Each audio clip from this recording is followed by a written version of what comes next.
Good morning, Benjamin. It's amazing to meet you finally. My name is Laura Smith, and we kind of came to meet each other in sort of an unusual way. I had written a book called The Berkeley Book, A Story of Hope, Happiness, and Down Syndrome, and you found it. I asked if anybody from Berkeley's school years had any stories about him, and you came back with this amazing story about having known him. And we've been communicating on social media, but we've never spoken in person. So it's really exciting to meet you. Oh, I agree. It's exciting to meet you too. I feel like I kind of know you already because, of course, I bought your book right away and I read it and it was phenomenal. And so I feel like we're old friends already. I'm Benjamin. I've lived all over the Western U.S. I grew up just outside Seattle, currently in Las Vegas. I'm a hospital speech pathologist. I work with people with neurological disorders. So I've been doing that for 12 years now. One of the first things that you told me about when you messaged me was that you had known Berkeley when he was young in school, and the memory of him had an influence on what you chose to do as a career.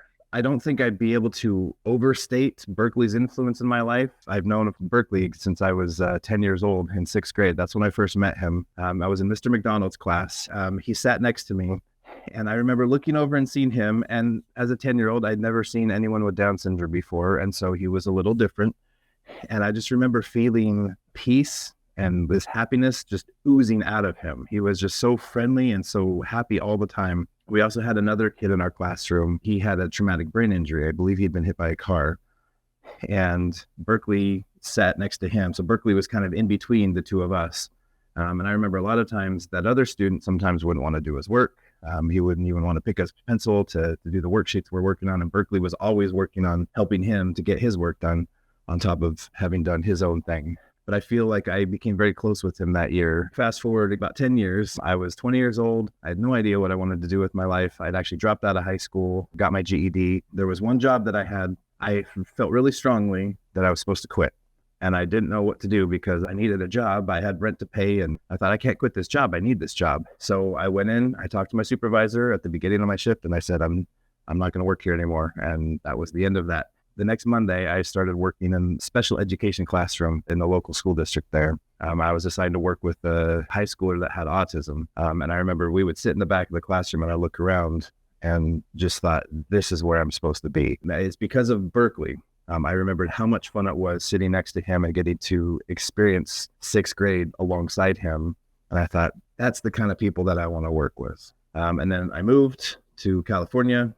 And I worked in a special ed class there. I also worked at a different school. I'm working with kids with autism. In the high school special ed class that I was also working in, we had these people that came in, would take our kids out of the classroom and play games with them and talk to them. And I finally went out there and I said, who are you people? And they said, we're speech therapists. And I said, what's a speech therapist? I'd never heard of that before. So they explained what they do, who they are. And I thought, that's what I want to do. Because I'd been working in special ed for a few years now. And I really liked that. I worked in group homes too, for people with developmental disabilities. I worked with autism, Down syndrome, Fragile X, fetal alcoholism, you name it, I worked with them. But for me personally, I always had a special place in my heart for people with Down syndrome. I went to school then to get my master's in speech pathology. I ended up breaking from special ed when I was working on my bachelor's degree. I found out more about the adult disorders. And so my focus started to go more towards adults that have had strokes and things like that. I'm curious, like in your day-to-day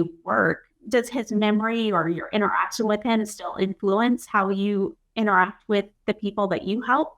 It's going to sound crazy because you think just because I'm talking to you that this is why I'm saying this, but I think about Berkeley all the time.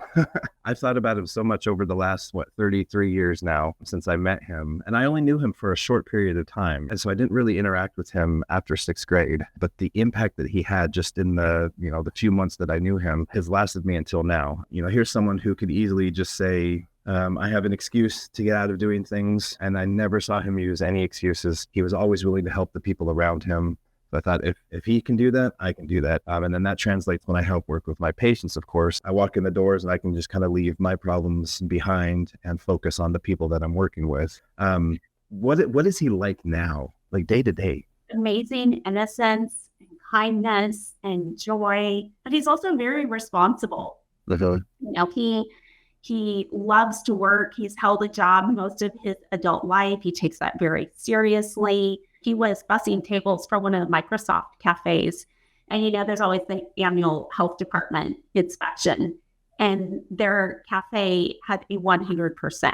And Berkeley's boss called my mom and said, that's unheard of. 100% is unheard of. And she said, however, we really attribute a lot of that to Berkeley because he is meticulous about cleaning and part of his job was to bus tables, but part of it was to put things away. And it was just like their area was spotless. He loved that job, but everybody there loved him as well. And he was part of a van pool, and people, would be checking on him to make sure he was okay because he was just a really loved part of the community. Well, I won't get emotional. Excuse me. Maybe I will. My throat's choking up already. He was such an integral part of me becoming who I am now. Like, I literally would not be sitting here right now in the house that I'm in the city that I'm in, with the job that I have, with the kids, the whole thing. Like, if I hadn't sat next to sixth grade Berkeley, who knows where my life would have gone, and it's kind of crazy to think that, but I really do think, see, here's where I'll get emotional. Like, I really do think God places people in our lives at the right time, the right place, when we need them the most. And I feel like, sorry, I thought I'd get through this whole thing without getting emotional, but I defended him from people because I know there were people that maybe weren't as nice as me about what he looked like, or, the hearing aids that he had. And I can remember my little 10-year-old self getting into fights, defending my friend Berkeley. It's that's led me to be where I am now, to defend people, to help people who otherwise can't help themselves, or need direction on how to do it. And so I know my life is a little different now because I don't work in special ed anymore, but it doesn't mean that those lessons that I learned from him early on, that I was able to grow throughout my work in special ed, don't help me now, because they absolutely do. Benjamin, thank you.